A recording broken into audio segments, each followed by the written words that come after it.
ni Ramogi gibedo 44 gibedo 40 kod adek mogo ombulu masiro thicho oko Rigathi Gachagua kata gibedo 40 nyiso ni ok gichopo dwaro mar chik kata katiba madwaro ni nyaka jood bura mag Senate maromo 45 go ombulu mar thicho Rigathi Gachagua oko Ramogi.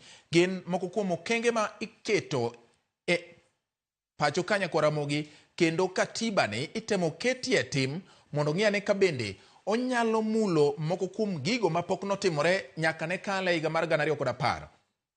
En thuolo mokwongo Ramogi ma jalup jatend piny ochwal paro mar thicho e od bura mamalo kendo ma od bura mamalo go ombulu ma od bura mamalo Ramogi jo od bura 281 okoni Rigathi Gachagua owinjo bed ni dhi dala nikech seyo maromo 11 ma oket kuome kata ketho maromo 11 ma jo od bura mamalo koni ne otimo.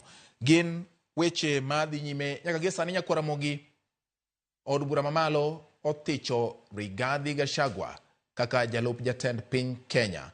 Rigathi Gachagua Ramogi ne oyier kod jatend piny e yiero ma tarik 9 dwe mar 8 2022.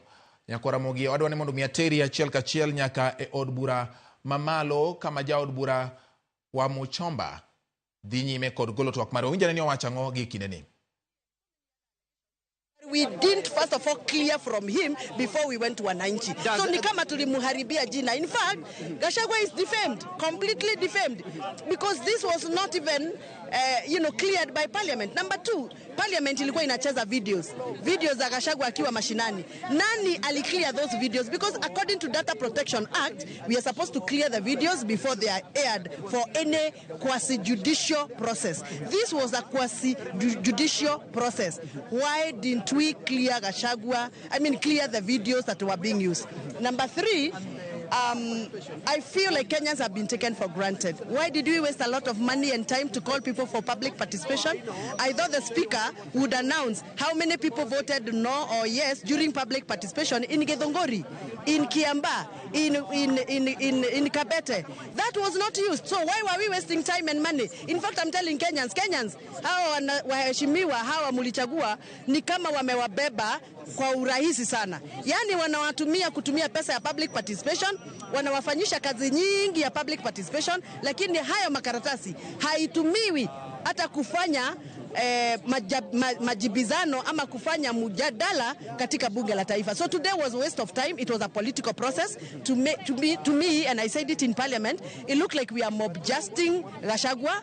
Even during when he came to speak to us, people were making noise, and the speaker was comfortable with that. He never even called out the members to keep quiet. He just ignored. People were making noise. They were not listening to him. They were moving up and down, and the speakers looked like he was not interested anyway. So this parliament has let us down. I feel very embarrassed to be a member of parliament in Kenya. If this is how we do some of these serious proceedings and some of these processes, I feel very disappointed. But I want to tell Kenyans something. Kenyans, please listen to what Gachagua has said. Gachagua has said he's being hounded out of office for speaking against demolitions, for speaking about extrajudicial killings, for speaking about mishandling of riots, for speaking about Andani, for speaking about many other ills of this government.